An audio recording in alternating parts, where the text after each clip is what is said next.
É um homem apaixonado, é isso, Vanderlei? Pela minha mulher, demais. Quanto tempo que você mora com ela?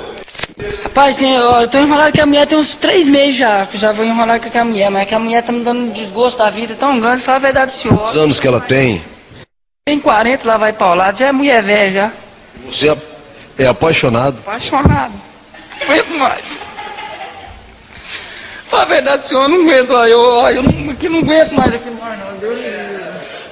É verdade. Agora, o que que ela fez? Ela te abandonou, foi isso? Impotência, desalento, depressão, sentimento de ter sido usado, sentimento de ter sido extorquido. Isso é só a ponta do iceberg quando se trata do que o homem sente quando ele descobre que ele foi vítima de fraude de paternidade. Saudações, cavalheiros, bem-vindo a mais um vídeo do canal Um Viking de Óculos. Saiu uma notícia recente, faz 2 dias, e ela diz o seguinte: Rodriguinho faz teste de DNA e descobre que filho não é dele. Cantor pagou pensão alimentícia por anos. Vamos ler um trechinho da matéria? O cantor Rodriguinho, que era dos Travessos, pagou pensão por anos, mas um dia resolveu fazer um teste de DNA e o teste deu negativo. Rodriguinho não era o pai e pagou pensão alimentícia por anos para a criança. A mulher dele desconfiou e falou para ele fazer o teste de DNA. E a mãe da criança topou e ficou muito sem graça quando o teste deu negativo.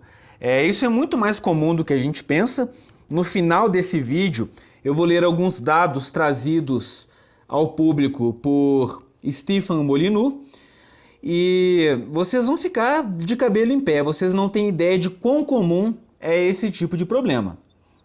A mulher, quando comete infidelidade, ela consegue esconder aquilo ali por anos, já o homem não. Essa falácia que a gente vê na sociedade de que os homens cometem mais infidelidade do que as mulheres se dá, na verdade, da habilidade que elas têm de engano, de mendacidade. O homem já ele é mais sincero, ele às vezes é mais descuidado, não faz tanta questão de esconder a sua perfídia. Mas o que me chama a atenção aqui é que o Rodriguinho não era o pai e a mulher dele desconfiou e falou: cara, faz o teste de DNA. Veja bem, o cara que foi enganado não desconfiou que ele havia sido vítima de fraude de paternidade, mas a mulher dele sim. Isso é muito revelador. Vocês conseguem perceber que a mulher tem um gingado social e uma habilidade de percepção muito maior que a do homem? E convenientemente, claro, elas sabem usar isso durante os relacionamentos para beneficiar a si próprias. Então vocês têm que ficar atento, tá?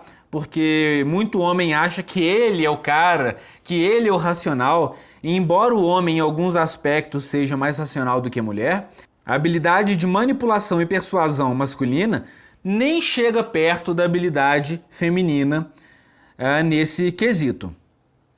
Muitos homens falam o seguinte: quando nós, ativistas dos direitos dos homens, alegamos, a gente defende a ideia de que o DNA deve ser obrigatório antes do pai registrar o filho. E muita gente fala assim: a obrigatoriedade não é correta. O pai, se quiser, que faça o DNA, nada o impede. A gente pode comentar 2 coisas a respeito disso. Primeiro, que a sociedade, como está se encaminhando para uma cosmovisão e por leis cada vez mais feministas, a tendência é que nós fiquemos igual na França. Na França, você não pode fazer o DNA sem autorização da mãe. Você não pode nem saber se o filho é seu antes de pagar pensão ou ser sobrecarregado com o fardo de sustentar uma família. Aqui no Brasil não é assim, muitos vão dizer. Tudo bem, só que a gente tem que avaliar todo o contexto. Quando um homem está desconfiado que ele foi vítima de fraude de paternidade e ele confronta a mulher tem geralmente a mesma reação. Ela briga, ela chora, ela se sente ofendida, ela diz: que tipo de mulher você acha que eu sou? Você acha que eu seria capaz disso? E essa reação é usada tanto por mulheres que de fato estão se sentindo ofendidas porque elas têm certeza absoluta que o filho é do marido, quanto por mulheres que têm certeza que não. Então a tática é a mesma, Essa tática de chantagem emocional. E a gente fica numa corda bamba. Por quê? Se você faz o DNA e descobre que o filho não é seu, Ponto para você. Você não vai ter que pagar pensão e ser extorquido para sustentar DNA de outro homem. Se você pede o teste de DNA e descobre que o filho é seu, pedir o teste vai fazer com que a mulher se sinta ofendida. E existe uma grande probabilidade disso ser sucedido pela dissolução do casamento. E o que acontece quando tem a dissolução do casamento? O cara perde a casa, perde os filhos, vira pagador de pensão.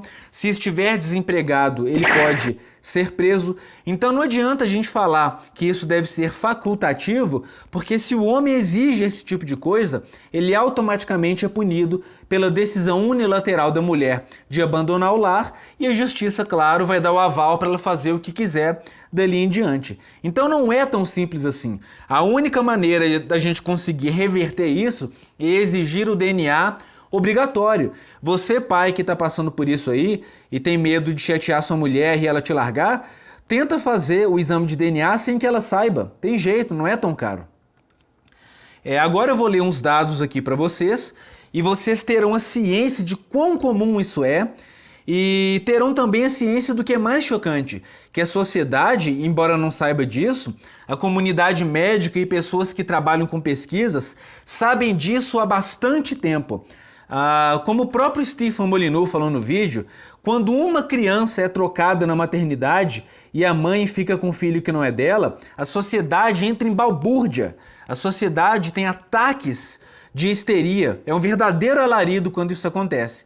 Mas quando homens descobrem que os filhos não são seus, eles ainda têm que continuar pagando pensão alimentícia, né? Então é uma situação chocante, um desequilíbrio total na questão de direitos e deveres, e mais uma vez o homem sendo reduzido a quanto ele pode prover, né? É o burro de carga da sociedade.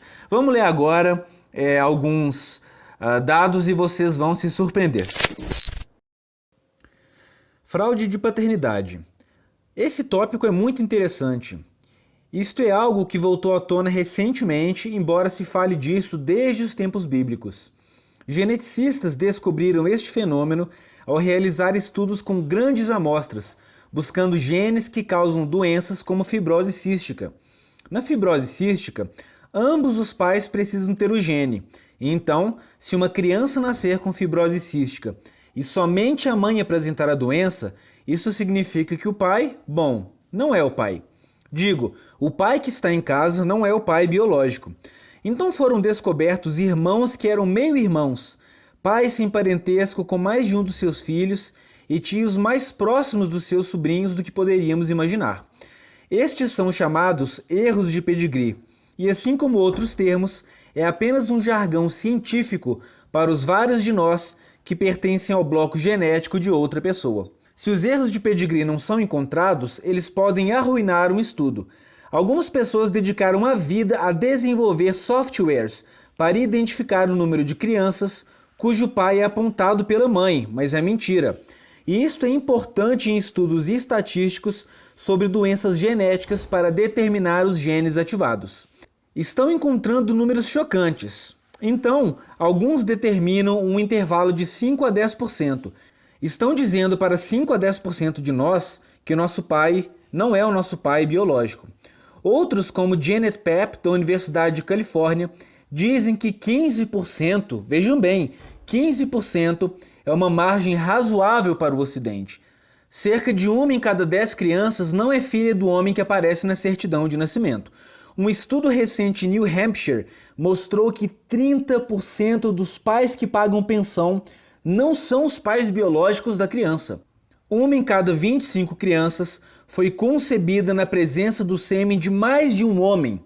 Aliás, tem sugerido que o falo de um homem tem aquele formato de cogumelo para remover o sêmen de outro homem que estava ali dentro da mulher. Muito elegante, não é?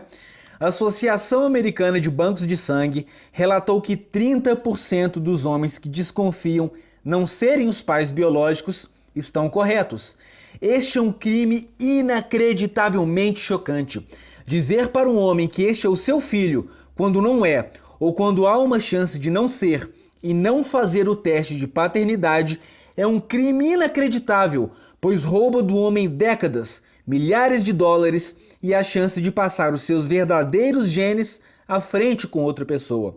e você terá que mentir para ele todos os dias pelo resto de sua vida enquanto estiverem juntos. É um crime inacreditável de fraude pura e violenta. Porém, no Reino Unido é ilegal fazer um teste de paternidade sem a permissão da mãe e da criança. Imagine, se uma em 10 mães saíssem do hospital com o bebê errado porque o hospital se confundiu e os trocou.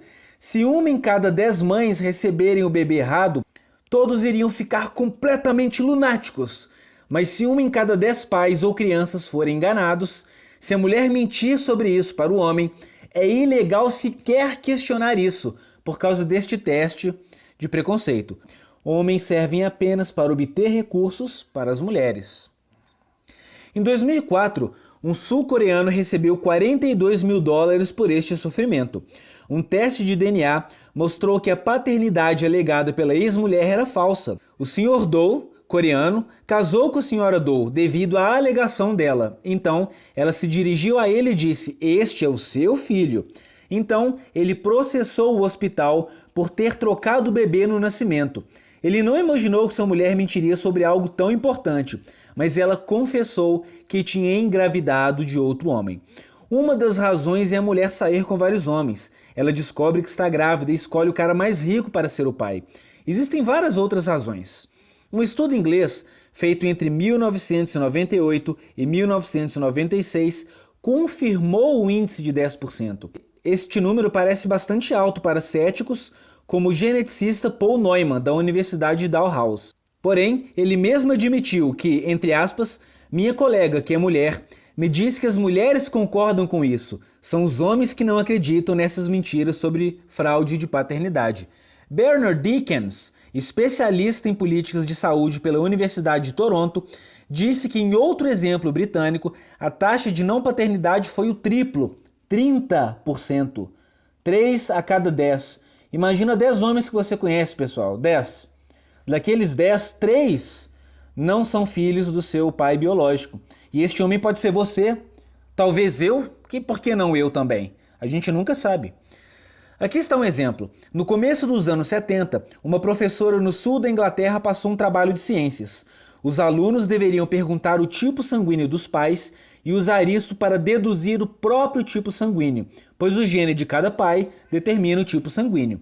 Na maioria dos casos, apenas algumas combinações são possíveis. Porém, 30% dos estudantes descobriram que os seus pais não eram os pais biológicos, ou seja, as mães mentiram sobre paternidade. Entre 30% e 50% das mulheres traem os seus parceiros, disse a doutora Lipton, psiquiatra do Swedish Medical Center em Washington.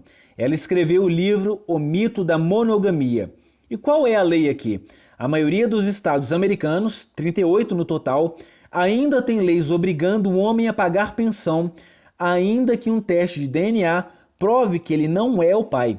Os sentimentos dos homens não importam, e nem o fato de um homem preferir um filho biológico e não dar dinheiro para uma mulher que mentiu para ele, teve casos, dormiu com outros homens e disse que ele era o pai. Homens não importam, são apenas burros de carga, um provedor de recursos.